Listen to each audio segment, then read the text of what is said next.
So there we were. Hey guys, it's Holly. Welcome to another Storytime video. It has been forever. This is another episode of the Don't Be Like Holly series, where I make all the mistakes and you reap all the benefits. You get to learn the lesson and be entertained for a couple of minutes. I don't feel like this story is gonna take me too long. However, it's strongly suggested that you go for a beverage of your choice or a snack because it's gonna be a pretty wild ride. Cheers. Alright, so this video takes place in my early 20s when I was working as a radio host. I feel like a broken record saying this. Maybe it's just because that's when I made most of my mistakes. You're just getting used to being an adult, to being a professional, to figuring out how life works. What to do, what not to do, specifically what not to do.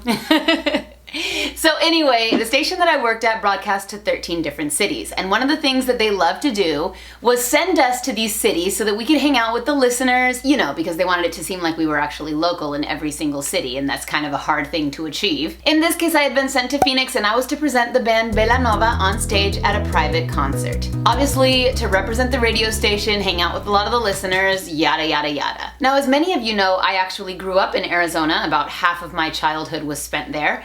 And so I told a couple of my friends that lived in Tucson, hey, do you guys want to drive up to Phoenix? I'm going to be there technically working, but there should be a lot of downtime, and I think you guys are going to have a lot of fun because it's a concert.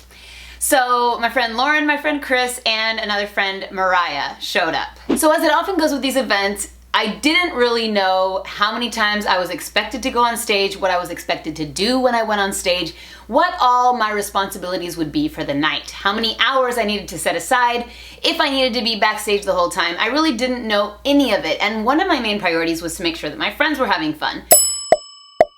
But anyway, at one point the stage manager, I think that's who it was, told me that Belanova would be showing up in a few hours, but that they wanted me to go on stage a couple of times just to sort of warm up the crowd and have fun with them and say hi to them and thank them for being there. They also told me that they had a few giveaways, and they said that they would like me to interview the band for some TV station. I don't watch TV, I don't care about TV. I was like, sure, whatever. So I remember going out on stage at least 2 times, trying to go out there and have some fun with everyone, trying to kill time, to be honest, because what most of these people didn't know is that Belanova wasn't gonna go on until like 11 p.m. and the doors opened at 7. I didn't know that either, actually. It would have been helpful information, but again, nobody let me know what was really going on.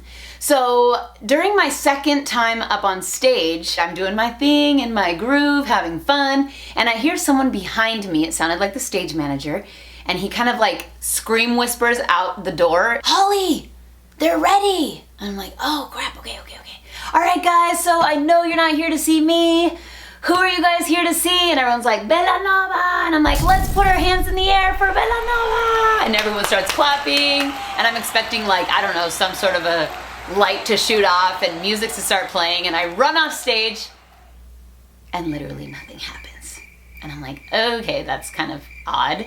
And so I go to the stage manager and I'm like, hey, I just presented the band, where are they? And he's like, oh, no, they're in that room. They're waiting for you to interview them. That's what I meant, like they're ready for you to interview them. And I'm like, okay, but the thing is, everybody out there is ready for them to play because I literally just told them that they're coming out and nothing happened and this is so awkward. Oh, no, that's not what I meant. And I'm like, so I try to push the fact that there's hundreds of people on the other side of the wall waiting for a band to come out that's not actually gonna show up, and it's all my fault, out of my mind, and I go into the little room and interview them, try to have a good time, put it all behind me. So much pressure, oh my gosh.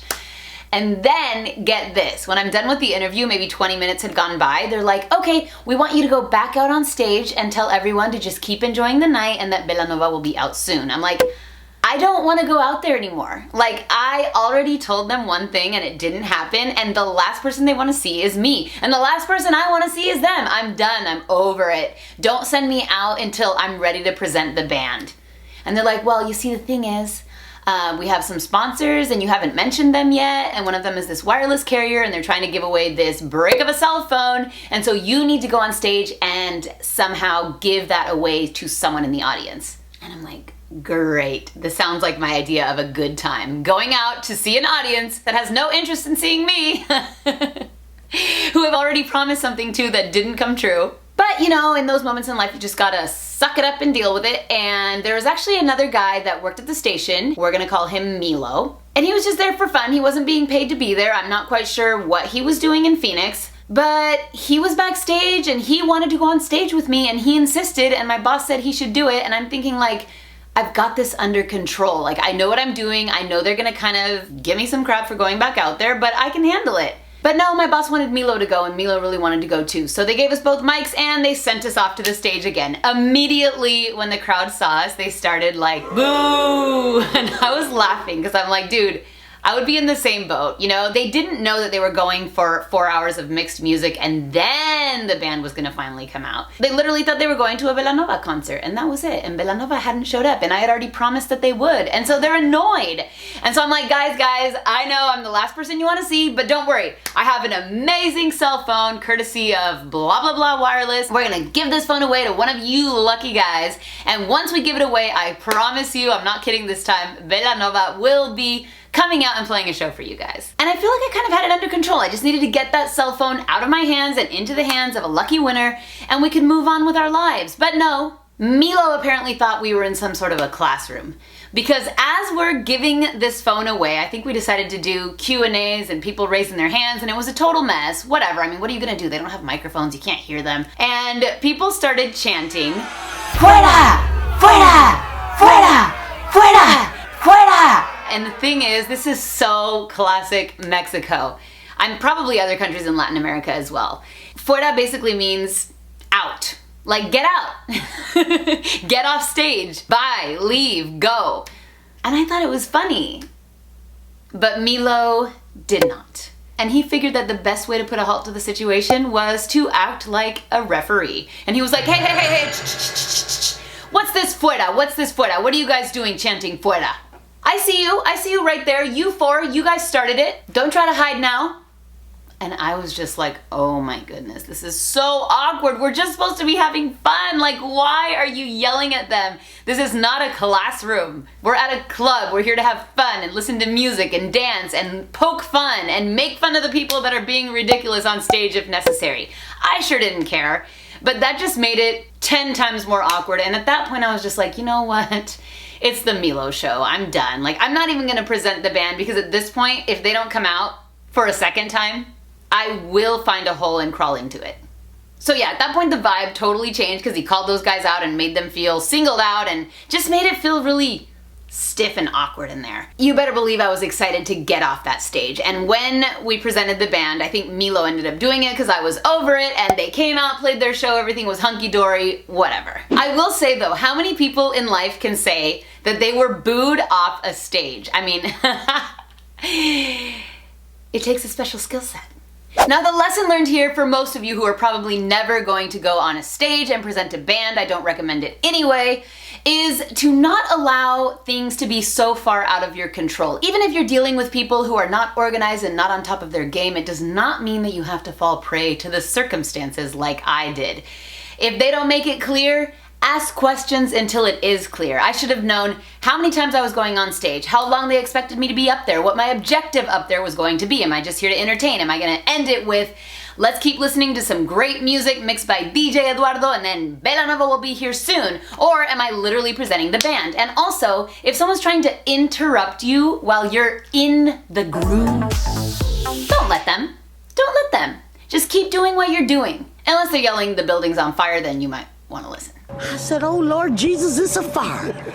But other than that, don't let them steal your thunder. Don't let them put a kink in the system. If I had ignored that guy and just done my thing and then gone off stage and asked him, what were you saying over there when you were trying to interrupt me? He would have then told me, oh, the band's ready for you to interview them. And you best believe I would have been really glad that I didn't introduce a band that's not ready to go on stage. But no, I just fly by the seat of my pants in life. Lesson learned though, lesson learned. But not before my bosses decided that I wasn't ready to go on stage. And I found out through a phone call to the studio a couple of weeks later from one of the promotions managers in another city that we broadcast in. And he was like, we really wanted you to come out and do this promotion and present this artist and be a part of this event, whatever. But they told us that you don't travel. And I was like, what do you mean? I love traveling. And that's when I got to the bottom of it and I talked to my boss and he was like, well, we don't really feel like you're ready for big events like that on your own. And I'm like, dude, if Milo hadn't been there, I would have handled it. But anyway, You can't blame your problems on other people, right? Now my favorite part about this story is something that happened a couple of months later, if not a year later. You know when you have friends whose parents are friends with your parents and then the parents talk and then you find out about what your friends say about you through them and it's really, really exciting? So that happened. One day my mom and I were chatting and she was like, "You sure impressed Chris." And I'm like, "Who? What?" "Didn't he go with you to that concert or something with your radio station?" It was in that moment that I understood that we were discussing the Belanova concert ordeal. What could he possibly be impressed with from that night? Oh my goodness. I'm like, "Yeah, I invited him and Lauren and Mariah and they came to the concert with me, but like, what do you mean?" "Well, he was so impressed with how much your fans love you." And I'm like, okay. I think like 3 people may have asked me for a picture that night, but really it was nothing to write home about. She goes, "He said they were all chanting your name." I don't recall that. Or no, maybe it was your nickname. Ding, ding, ding, light bulb moment. It was then that I realized that he had processed the whole event so incredibly differently, and it was the cutest thing ever. One of the nicknames that they give you in Mexico when you have blonde hair is güera. So he thought that everybody was chanting in unison, "Güera, güera, güera." Like they cared about me so much and were so excited to see me there that they couldn't stop chanting, when in reality, they were saying, "Get out, get out." It was such a precious moment, and I was thinking, oh my goodness, should I leave my mom with the thought that I am that popular and that loved, that people can't stop chanting my name when I'm on stage? But no. It wasn't the right thing to do. And I said, "Mom, I hate to burst your bubble, but those people were not chanting my nickname. They were chanting for me to get the heck out of there."